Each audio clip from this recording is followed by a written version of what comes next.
Friends, how are you? Today we will start the next topic, that is the part of the modern form of currency. In the previous slides, we have discussed about the modern form of currency. In that, we have discussed about the currency and deposit with banks. Now, in this, we will start from the check facility. We will start with check facilities. Okay. Now, I have written here something about the check, that a check is a paper instructing the bank to pay a specific amount from the person accounts to the person in whose name the check has been drawn. The facility of check against demand deposits makes it possible to directly settle the payment without the use of withdrawal. बेटा यहाँ पर मैंने check का photo डाल रखा है. आपने check देखा होगा, फादर आपके यूज़ करते हैं चेक्स, तो वो चेक आपने देखा होगा. इस टाइप का देखने में चेक लगता है. ये एक ऐसा माध्यम है जो बैंक को इंस्ट्रक्ट करता है पे करने के लिए. ठीक है. तो मैंने क्या बोला, a cheque is basically a paper instructing the bank to pay a specific amount from the person's account to the person's in whose name the cheque has been issued. ठीक है, यहाँ तक क्लियर हो गया बेटा. हाँ, अब बेटा यहाँ पर जब हम लोग बात करते हैं आगे की, तो आगे हमने देखा मॉडर्न बैंकिंग सिस्टम की बात जब कर रहे हैं हम लोग, तो मॉडर्न बैंकिंग सिस्टम में जो सबसे ज़्यादा इम्पोर्टेंट बात है कि बैंक का फंक्शंस क्या है. बैंक का फंक्शंस क्या है, तो यहाँ पर फंक्शंस ऑफ बैंक की बात करते हैं, तो उसमें मैंने एक छोटा सा डायग्राम बनाया है. बैंक क्या करता है, एक्सेप्टिंग डिपॉजिट्स करता है, जो भी आप डिपॉजिट्स करते हो. ठीक है ना. लोन्स देता है, overdraft, discounting of bills of exchange, investment of funds, agencies functions and miscellaneous functions. दूसरी तरफ मैंने आपको डायग्राम में बनाया है रिजर्व बैंक ऑफ इंडिया. दो पार्ट है, एक bank, number 2 financial institution. Bank में मैंने आपको दो पार्ट किए हैं, एक है शेड्यूल्ड कॉमर्शियल बैंक्स और एक है cooperative credit institution. Financial institutions में मैंने 3 पार्ट किए हैं, एक है ऑल इंडिया फाइनेंशियल इंस्टीट्यूशन, दूसरा है स्टेट लेवल इंस्टीट्यूशन और तीसरा है अदर इंस्टीट्यूशन. लेकिन जब हम बात करते हैं शेड्यूल्ड कॉमर्शियल बैंक की, तो उसमें हमने 3 पार्ट किए हैं. एक तो पब्लिक सेक्टर बैंक्स आते हैं, दूसरा प्राइवेट सेक्टर बैंक्स आते हैं, तीसरा फॉरेन बैंक्स आते हैं. दूसरी तरफ कोऑपरेटिव क्रेडिट इंस्टीट्यूशन की बात करते हैं, उसके भी मैंने 3 पार्ट किए हैं. रीजनल रूरल बैंक्स हैं, नंबर 2 अर्बन कोऑपरेटिव्स हैं और नंबर 3 इज़ रूरल कोऑपरेटिव्स और क्रेडिट इंस्टीट्यूशन. Credit institution. तो बेटा यहाँ पर जब हम मॉडर्न बैंकिंग सिस्टम की बात कर रहे हैं, तो modern forms of money currency and deposits are closely linked to the working of the modern banking system. तो यहाँ पर जब हमने बात किया है, तो इसमें सबसे इम्पोर्टेंट बात जो हम करेंगे वो है loan activities of bank. Loan activities of bank. ठीक है ना. तो यहाँ पर मैंने कुछ पॉइंट्स लिखे हैं, एक और पॉइंट्स देख लीजिए. Bank are financially intermediaries with offer loan for a wide range of economic activities.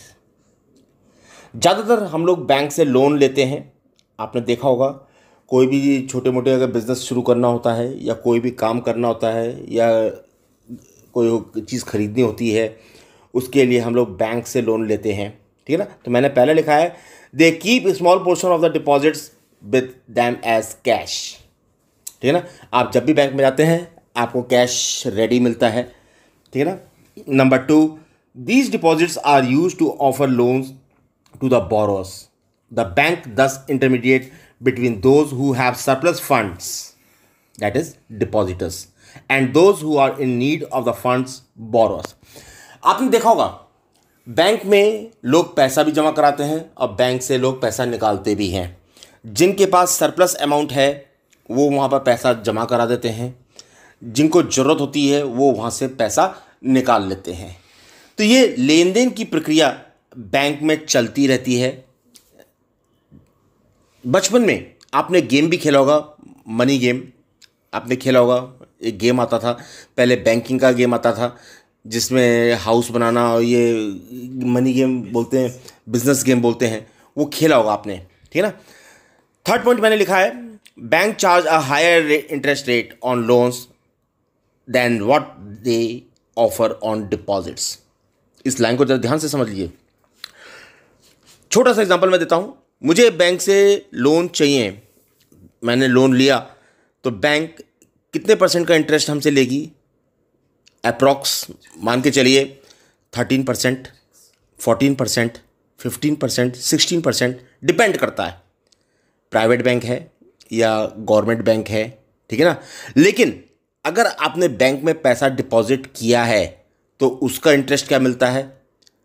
4%, 5%, 6%, 7%। Senior citizens को 8.5 या 9% तक भी मिल जाता है इंटरेस्ट। तो बैंक लेती ज़्यादा है और देती कम है। आगे लिखा मैंने बेटा, the difference between the what is charge from the borrowers and what is paid to the depositors is their main source of income.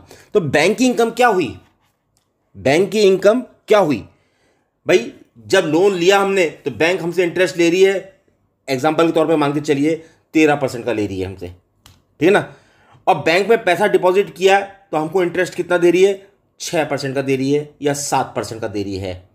तो 13 में से इसको माइनस कर लीजिए, जो पैसा वहाँ पर बैंक में हुआ वो उनकी इनकम हुई, वो उनकी इनकम हुई। क्लियर? नेक्स्ट लिखा मैंने, the bank offers various types of loans to the borrowers which are categorized as priority sectors loans, corporate loans, housing loans, personal loans, student loans, etc. These loans are offered at different interest rate by the banks. Her bank का अलग अलग criteria होता है, कोई कैसे देता है, कोई किसी कम में देता है, कोई ज़्यादा में देता है, ठीक है ना। सबका अलग अलग रूल्स एंड रेगुलेशंस हैं देने के, ठीक है ना। तो मैंने लास्ट टाइम क्या लिखी है, These loans are offered at different interest rates by the banks. Clear बेटा? Next आता है बेटा, two different situations. Two different situations. इसको जरा ध्यान से देखिए। यहाँ पर जो दो डिफरेंट सिचुएशंस हैं आपकी बुक में लिखा हुआ है, दो केस स्टडीज भी आपकी बुक में दे रखी हैं, उस केस स्टडी के बारे में भी मैं बात करूँगा। तो पहला जो मैंने लिखा है यहाँ पर, that credit is an agreement in which lender supplies the borrower with the money, goods और services in return for the promise of future payment. एक एग्रीमेंट होता है साइन, जो दोनों के बीच में होता है कि वो या तो कोई चीज़ को गिरवी रख देगा या फ्यूचर में पे करेगा, ऐसा एक प्रॉमिस होता है।